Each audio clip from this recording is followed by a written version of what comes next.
ವೇದವ್ಯಾಸ ದೇವರ ಬಳಿ ಹೋಗಿ 4 ವರ್ಷಗಳ ಕಾಲ ಅವರು ಅಧ್ಯಯನವನ್ನು ನಡೆಸಿದ್ದಾರೆ.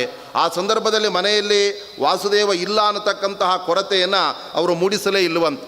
ತಮ್ಮ ಯೋಗ ಶಕ್ತಿಯಿಂದ 2 ಕಡೆಯಲ್ಲೂ ಕೂಡ 2 ರೂಪಗಳಿಂದ ವಾಸುದೇವಾಚಾರ್ಯ ಇದ್ದಾರೆ. ಮನೆಯಲ್ಲಿ ತಂದೆ ತಾಯಿಗಳಿಗೆ ಆ ಮಗುವನ್ನು ನೋಡದೇ ಇದ್ದರೆ, ಒಂದು ಕ್ಷಣ ನೋಡದೇ ಇದ್ದರೂ ಅವರಿಗೆ ಎಲ್ಲ ಮಗು ಅಂತ ದುಃಖ ಪಡ್ತಾ ಇತ್ತು.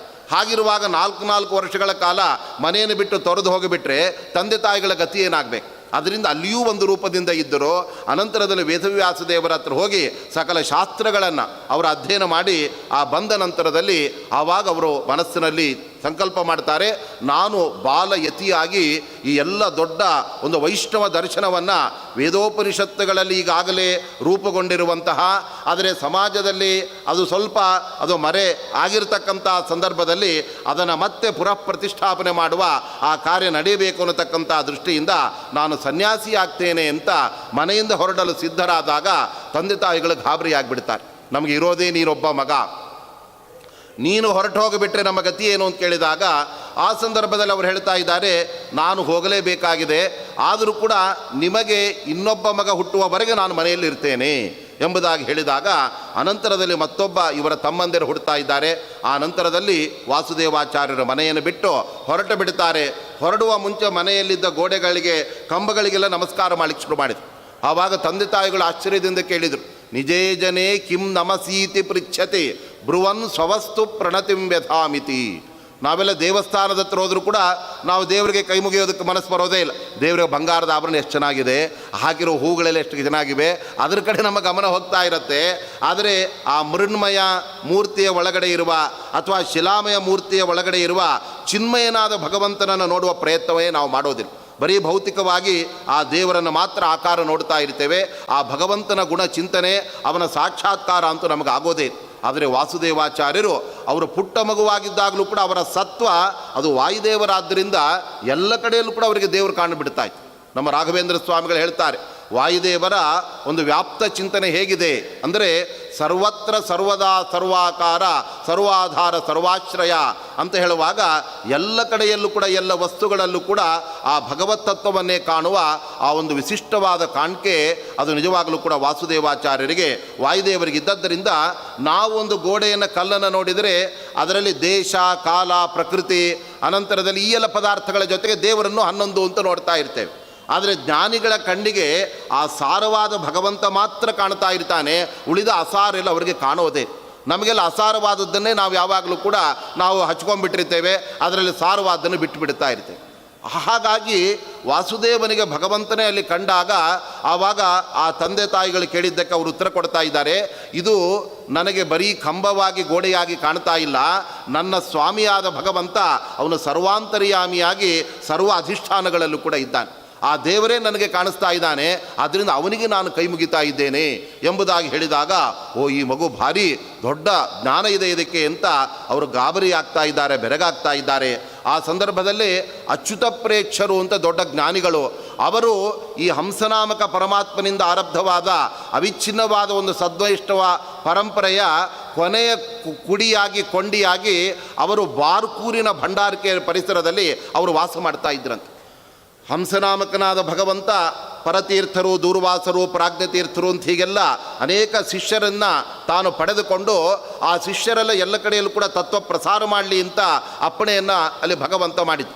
ಶ್ರೀ ಕೃಷ್ಣ ಪರಮಾತ್ಮನು ಕೂಡ ದೂರ್ವಾಸ ಮಹರ್ಷಿಗಳನ್ನು ಕರೆದು ಹೇಳ್ತಾ ಇದ್ದಾನೆ, ನೀವು ತತ್ವಪ್ರಸಾರವನ್ನು ಮಾಡ್ತಾ ಅನೇಕ ಋಷಿಗಳಿಗೆಲ್ಲ ನೀವು ಜ್ಞಾನೋಪದೇಶವನ್ನು ಮಾಡಿ ಅಂತ ಆ ಕೃಷ್ಣ ಪರಮಾತ್ಮನೇ ಅಪ್ಪಣೆ ಮಾಡಿದ್ದ ದ್ವಾಪರ ಯುಗದಲ್ಲಿ. ಅದರಂತೆ ಆ ಪರಂಪರೆಯಲ್ಲಿ ಬಂದಿರತಕ್ಕಂಥ ಅಚ್ಯುತ ಪ್ರೇಕ್ಷರು ಒಬ್ಬರು ಮಾತ್ರ ಅವರು ಈ ಕಡೆ ದಕ್ಷಿಣ ಕನ್ನಡದ ಪರಿಸರಕ್ಕೆ ಬಂದರು. ಉಳಿದ ಬೇರೆ ಬೇರೆ ಆ ಪರಂಪರೆಯಲ್ಲಿದ್ದ ಯತಿಗಳನ್ನೆಲ್ಲ ಆ ಕಾಲದಲ್ಲಿ ಕೆಲವರು ಅವ್ರ ಮೇಲೆ ಆಕ್ರಮಣ ಮಾಡಿ ಅವರ ದಂಡಗಳನ್ನೆಲ್ಲ ಮುರಿದು ಹಾಕಿ ಅವರ ಪ್ರತಿಮೆಗಳನ್ನೆಲ್ಲ ಕಸಿದುಕೊಂಡು ಅವ್ರನ್ನೆಲ್ಲ ಧೂಳಿಪಟವಾಗುವಂತೆ ಮಾಡಿಬಿಟ್ಟಿದ್ರು. ಹಾಗಾಗಿ ಅವರೆಲ್ಲ ಕೆಲವು ಉತ್ತರಕ್ಕೆ, ಇನ್ನು ಕೆಲವರು ಬೇರೆ ಬೇರೆ ಕಡೆ ದೇಶಕ್ಕೆ ಹೋಗಿಬಿಟ್ರು. ಅನಂತರದಲ್ಲಿ ಒಬ್ಬರು ಮಾತ್ರ ಉಳ್ಕೊಂಡವರೇ ಅದು ಅಚ್ಯುತ ಪ್ರೇಕ್ಷರು ಅಂತ ಪ್ರಸಿದ್ಧರಾದ ಜ್ಞಾನಿಗಳು. ಅವರು ಪ್ರತಿನಿತ್ಯವೂ ಕೂಡ ಬಾರ್ಕೂರಿನಿಂದ ಅನಂತಾಸನ ಅಂತ ಅಲ್ಲಿರುವ ಆ ಭಗವಂತನ ಸನ್ನಿಧಾನಕ್ಕೆ ಬಂದು ಅವರು ಸೇವೆ ಮಾಡಬೇಕಂತ. ನಾವೆಲ್ಲ ಈ ಅದ್ವೈತದ ಆ ಒಂದು ಕೋಲಾಹಲದಲ್ಲಿ ನಮಗೆ ಸರಿಯಾದ ತತ್ವಜ್ಞಾನ ಆಗ್ತಾ ಇಲ್ಲ. ಈ ಜಗತ್ತು ಸುಳ್ಳು, ಭಗವಂತ ನಿರ್ಗುಣ ಎಂಬತಕ್ಕಂಥ ಅದ್ವೈತವಾದದ ಒಂದು ರಾಜಾಶ್ರಯದ ಪ್ರಚಾರದಿಂದ ಎಲ್ಲ ಕಡೆಯಲ್ಲೂ ಅದೇ ತುಂಬಿಕೊಂಡ್ಬಿಟ್ಟಿದೆ. ಸಜ್ಜನರಿಗೆಲ್ಲ ಸರಿಯಾದ ತತ್ವಜ್ಞಾನ ಯಾವಾಗ ಆಗತ್ತೆ? ನನಗೂ ಕೂಡ ಅದರ ಬಗ್ಗೆ ಗೊಂದಲ ಬರುವಷ್ಟರ ಮಟ್ಟಿಗೆ ಅದರ ಒಂದು ದಾಳಿ ನಡೆದು ಬಿಟ್ಟಿದೆ. ಆದ್ದರಿಂದ ಓ ಅನಂತೇಶ್ವರ ದೇವರೇ, ನಮಗೆ ಸರಿಯಾದ ಜ್ಞಾನವನ್ನು ನೀವು ಉಂಟು ಮಾಡಿ ಅಂತ ಅವರು ತಪಸ್ಸನ್ನು ಮಾಡ್ತಾ ಇತ್ತು. ಅನಂತೇಶ್ವರ ಅಂದರೆ ಅದು ಭಗವಂತನೇ ಪರಶುರಾಮ ರೂಪದಿಂದ ಇರುವ ದೇವರು, ಅಲ್ಲಿ ಲಿಂಗಾಕಾರದಲ್ಲಿರುವ ಭಗವಂತ ಅಂತ ಉಲ್ಲೇಖ ಮಾಡ್ತಾ ಇದ್ದಾರೆ. ನಮಗೆ ಅನಂತೇಶ್ವರ ಅಂದರೆ ಅದು ಈಶ್ವರ ಅಂತಿದೆ, ಆದ್ದರಿಂದ ಲಿಂಗಾಕಾರ ಇರೋಣದರಿಂದ ಅದು ರುದ್ರದೇವರೇ ಇರಬೇಕಲ್ಲ ಅಂತ ನಾವು ಸಂದೇಹ ಪಟ್ಟರೆ, ಅಲ್ಲಿಯೇ ಮುಂದ್ಗಡೆ ಚಂದ್ರಮೌಳೀಶ್ವರ ಅಂತ ದೇವಸ್ಥಾನ ಇದೆ. ಹಾಗಾದರೆ ಒಂದೇ ಪರಿಸರದಲ್ಲಿ ಮುಂದ್ಗಡೆ ಒಂದು ರುದ್ರದೇವರ ಗುಡಿ ಮತ್ತು ಹಿಂದ್ಗಡೆ ರುದ್ರದೇವರ ಗುಡಿ ಹಾಗೆ ಮಾಡೋದಕ್ಕೆ ಅವಕಾಶ ಇಲ್ಲ. ಹಾಗಾಗಿ ಅದು ಈಶ್ವರನ ಒಳಗಡೆ ಇರುವ ಭಗವಂತ ಅಂತ ಅಲ್ಲಿ ಸೂಚನೆ ಮಾಡೋದಕ್ಕೋಸ್ಕರ ಅನಂತೇಶ್ವರ ಅಂದರೆ ಅನಂತಾಸನ ರೂಪಿಯಾದ ಆ ಭಗವಂತ ಪರಶುರಾಮ ದೇವರೇ. ಅನೇಕರು ಈಶ್ವರ ಅಂತ ಹೆಸರು ಬಂದ ಕೂಡಲೇ ಅದು ರುದ್ರದೇವರಾಗಿರ್ಬೇಕಲ್ರಿ, ಅದು ವಿಷ್ಣು ಹೇಗಾಗತ್ತೆ ಅಂತ ಕೇಳಿದರೆ, ಗೊಮ್ಮಟೇಶ್ವರ ಅಂತಲೂ ಇರತ್ತೆ, ಅಲ್ಲಿ ಯಾರಾದರೂ ಅದನ್ನು ವಿಷ್ಣು ಅಂತ ಕರೀತಾರೆ. ಮತ್ತು ಕೆಲವು ಕಡೆಯಲ್ಲಿ ಇಲ್ಲ ನೋಡಿ, ಅದು ಈಶ್ವರನ ಆಕಾರ, ಅದು ಲಿಂಗಾಕಾರ ಇದೆ. ಲಿಂಗಾಕಾರ ಇದ್ಮೇಲೆ ರುದ್ರದೇವರು ಅಂತ ಎಲ್ಲರಿಗೂ ಕೂಡ ಸಹಜವಾಗಿ ಗೊತ್ತಾಗತ್ತೆ. ನೀವು ಎಲ್ಲ ಕಡೆಯಲ್ಲೂ ಕೂಡ ವಿಷ್ಣುವನ್ನು ತಂದು ತುಂಬ್ತಾ ಇದ್ದೀರಾ, ಆ ಲಿಂಗಾಕಾರ ಇದ್ಮೇಲೆ ರುದ್ರ ಯಾಕಲ್ಲ ಅಂತ ಕೇಳಿದರೆ, ಮನೆಯಲ್ಲಿ ರುಬ್ಬೋ ಕಲ್ಲುಗುಂಡು ಕೂಡ ಲಿಂಗಾಕಾರದಲ್ಲೇ ಇರುತ್ತೆ. ಅದಕ್ಕೆ ಯಾರಾದರೂ ಕೂಡ ನಿತ್ಯ ನಮಸ್ಕಾರ ಮಾಡಿ ನಮಸ್ತೆ ರುದ್ರ ಮನ್ಯವ ಉತೋ ತೈಷವೇ ನಮಃ ಯಾರಾದರೂ ಅಭಿಷೇಕ ಮಾಡ್ತಾರೇನು? ಆದ್ದರಿಂದ ಆಕಾರ ಇದ್ದ ಮಾತ್ರಕ್ಕೆ, ಹೆಸರು ಇದ್ದ ಮಾತ್ರಕ್ಕೆ ಅದು ಅದೇ ದೇವರಾಗಬೇಕು ಅಂತಿಲ್ಲ. ಆದರೆ ಆ ನಿಜವಾದ ಆ ಭಗವಂತನೇ ಆ ರೂಪದಲ್ಲಿ ಇದ್ದದ್ದು ಎಂಬುದಾಗಿ ಅಲ್ಲಿಯ ಕ್ಷೇತ್ರ ಆ ಪುರಾಣಗಳೆಲ್ಲ ಹೇಳ್ತಾ ಇದ್ದದ್ರಿಂದ ಆ ರಜತಪೀಠಪುರ ಅದು ನಿಜವಾಗಲೂ ಕೂಡ ಅನಂತಾಸನನ ಕ್ಷೇತ್ರವಾಗಿತ್ತು. ಅಲ್ಲಿ ಈ ಅಚ್ಯುತ ಪ್ರೇಕ್ಷರು ತಪಸ್ಸನ್ನು ಮಾಡ್ತಾ ಇದ್ದರು, ನಿರಂತರವಾಗಿ ಭಗವಂತನ ಸೇವೆ ಮಾಡ್ತಾ ಇದ್ದಾಗ ಆ ಸಮಯದಲ್ಲಿ ವಾಸುದೇವಾಚಾರ್ಯ ಅಲ್ಲಿಗೆ ಬರ್ತಾರೆ. ಆವಾಗ ಒಬ್ಬ ವ್ಯಕ್ತಿಯ ಮೈ ಒಳಗಡೆ ದೇವರು ಬಂದುಬಿಟ್ಟು ಅಚ್ಯುತ ಪ್ರೇಕ್ಷರಿಗೆ ಅವರ ಮುಂದೆ ಬಂದು, ಈ ಹುಡುಗನನ್ನು ವಾಸುದೇವನ ಕೈ ಹಿಡಿದ ಒಳ್ಳೆ ತತ್ವಜ್ಞಾನ ನನಗೆ ಬೇಕು ಅಂತ ನೀವು ಕೇಳ್ತಾ ಇದ್ದೀರಲ್ಲ, ಅದಕ್ಕೋಸ್ಕರ ಅಮುಂದದಾಮಿ, ಈ ಹುಡುಗನನ್ನು ನಿಮಗೆ ಕೊಡ್ತೇನೆ, ಇವರಿಂದ ನೀವು ಒಳ್ಳೆ ಜ್ಞಾನ ಪಡೀರಿ ಅಂತ ಆ ಭಗವಂತ ಹೇಳಿಬಿಟ್ಟು ಅನಂತರದಲ್ಲಿ ವಾಸುದೇವನಿಗೆ ಅವರು ಆಶ್ರಮವನ್ನು ಕೊಡ್ತಾರೆ. ಆ ಸಂದರ್ಭದಲ್ಲಿ ಅವರಿಗೆ ಅವರು ಇಟ್ಟಿರತಕ್ಕಂತಹ ನಾಮ ಅಂತಂದರೆ ಪೂರ್ಣಪ್ರಜ್ಞಾ ಅನ್ನುವ ನಾಮಕರಣ ಮಾಡಿದ್ರಂತೆ. ಇವರು ಅಚ್ಯುತ ಪ್ರಜ್ಞರಾಗಿತ್ತು, ಅಂದರೆ ಯಾವಾಗಲೂ ಅಚ್ಯುತ ಅಂದರೆ ಭಗವಂತನಲ್ಲೇ ಬುದ್ಧಿ, ಆ ರೀತಿಯಾಗಿ ಭಗವತ್ ಚಿಂತನೆಯನ್ನೇ ಸದಾ ಮಾಡ್ತಾ ಇದ್ದದ್ದರಿಂದ ಅವರು ಅಚ್ಯುತ ಪ್ರಜ್ಞರಾದರೆ, ಇವರು ಪೂರ್ಣ ಪ್ರಮತಿಗಳು. ಪರಿಪೂರ್ಣವಾದಂಥ ಜ್ಞಾನ, ಒಬ್ಬ ಜೀವಕೋಟಿಯಲ್ಲಿ ದೇವರನ್ನು ಎಷ್ಟು ಪೂರ್ಣವಾಗಿ ತಿಳ್ಕೊಳ್ಬೇಕೋ ಅಷ್ಟನ್ನು ತಿಳ್ಕೊಂಡಿರ್ತಕ್ಕಂಥ ದೊಡ್ಡ ಜ್ಞಾನಿಗಳಾದ್ದರಿಂದ ಅವರಿಗೆ ಪೂರ್ಣ ಪ್ರಜ್ಞಾ ಅನ್ನತಕ್ಕಂಥ ನಾಮಕರಣ ಮಾಡ್ತಾರೆ. ಆವಾಗ ಎಲ್ಲ ಕಡೆಯಲ್ಲೂ ಕೂಡ ಅದ್ವೈತವಾದವೇ ನಡೀತಾ ಇದ್ದದ್ದರಿಂದ ಇವರು ಕೂಡ ಅಚ್ಯುತ ಪ್ರೇಕ್ಷಾಚಾರ್ಯರು ನಮ್ಮ ಸಿದ್ಧಾಂತ ಇದು ಅದ್ವೈತವಾದವೇ, ಅದರಲ್ಲಿ ಒಂದು ಇಷ್ಟ ಸಿದ್ಧಿ ಅಂತ ಗ್ರಂಥ ಇದೆ, ಅದನ್ನು ನಿಮಗೆ ಪಾಠ ಮಾಡ್ತೀವಿ ಕೂತ್ಕೊಳ್ಳಿ ಅಂತಂದು. ಆವಾಗ ಆಯಿತು ಮಾಡಿ ಪಾಠವನ್ನು ಅಂತ ಆ ಸಂದರ್ಭದಲ್ಲಿ ಮಧ್ವಾಚಾರ್ಯ ಕೂತ್ಕೊಂಡ್ರು. ಆ ಸಂದರ್ಭದಲ್ಲಿ ಇಷ್ಟಸಿದ್ಧಿ ಎಂಬ ಅದ್ವೈತ ಗ್ರಂಥದ ಮೊದಲ ಮಂಗಳಾಚರಣೆಯನ್ನು ಅಚ್ಯುತ ಪ್ರೇಕ್ಷರು ಹೇಳಲಿಕ್ಕೆ ಶುರು ಮಾಡಿದಾಗ ತಕ್ಷಣದಲ್ಲಿ ಮಧ್ವಾಚಾರ್ಯ ಹೇಳಿದರು, ಇದರಲ್ಲಿ 32 ತಪ್ಪುಗಳಿದೆ ಅಂತ ಹೇಳಿದರು. ಆವಾಗ ಗುರುಗಳ ಗಾಬರಿ ಆದರೂ ಏನಿದು, ಇನ್ನೂ ಪೂರ್ತಿ ಹೇಳೇ ಇಲ್ಲ, ಅಷ್ಟರಲ್ಲೇ ಇವರು 32 ತಪ್ಪು ಹೇಳ್ತಾ ಇದ್ದಾರಲ್ಲ. ಏಕೆಂದರೆ ಇವರಲ್ಲಿ 32 ಸಲ್ಲಕ್ಷಣಗಳಿದೆ, ಅದಕ್ಕೆ ಸರಿಯಾಗಿ 32 ತಪ್ಪುಗಳನ್ನು ಕೂಡ ಆ ಗ್ರಂಥದಲ್ಲಿ ತೋರಿಸಿಬಿಟ್ರು. ಆವಾಗ ಈ ತಪ್ಪು ಅಂತ ಹೇಳಬಾರ್ದಪ್ಪ, ಇದು ಪ್ರಶ್ನೆ, ಇದಕ್ಕೆ ಮುಂದೆ ಉತ್ತರ ಇದೆ ಅಂತ ಹೇಳಿದರು.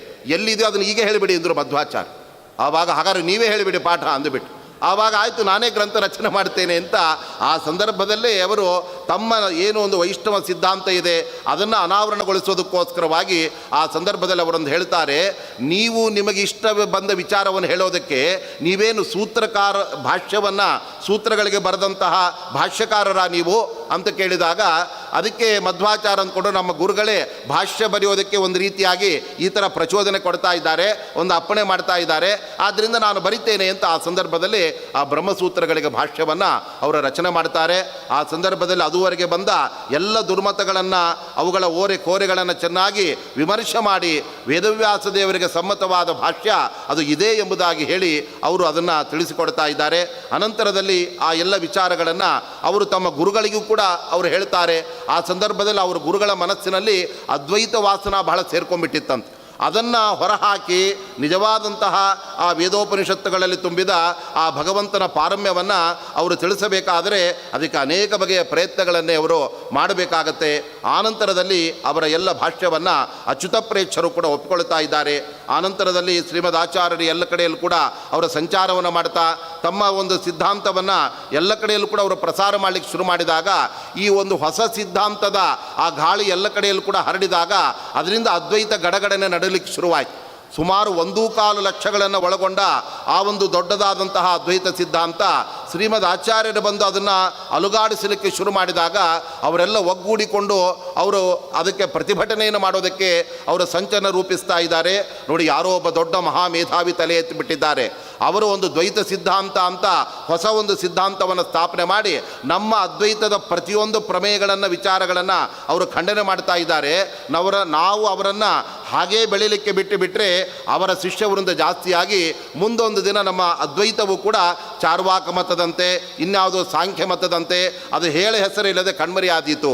ಆದ್ದರಿಂದ ನಾವು ಅವರೆಲ್ಲಾದರೂ ಬಂದರೆ ಅವರನ್ನು ವಾದಕ್ಕೆ ಹೋಗಿ ಅವರನ್ನು ಸೋಲಿಸೋಣ ಅಂತಂದರೆ ಅವರು ನಾವು ಕೇಳುವ ಎಲ್ಲ ಪ್ರಶ್ನೆಗಳಿಗೂ ಉತ್ತರವನ್ನು ಕೊಟ್ಟುಬಿಡ್ತಾರೆ.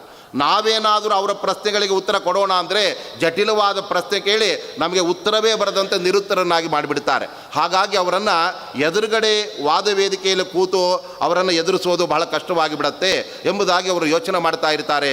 ಅದೇ ಸಂದರ್ಭದಲ್ಲಿ ಪುಂಡರೀಕಪುರಿ ಅಂತ ಒಬ್ಬ ದೊಡ್ಡ ಪ್ರತಿವಾದಿಯನ್ನು ಅದ್ವೈತ ಸಿದ್ಧಾಂತದ ದೊಡ್ಡ ಆ ವಿದ್ವಾಂಸರನ್ನು ಅವರು ಕೇಳ್ಕೊಳ್ತಾರೆ.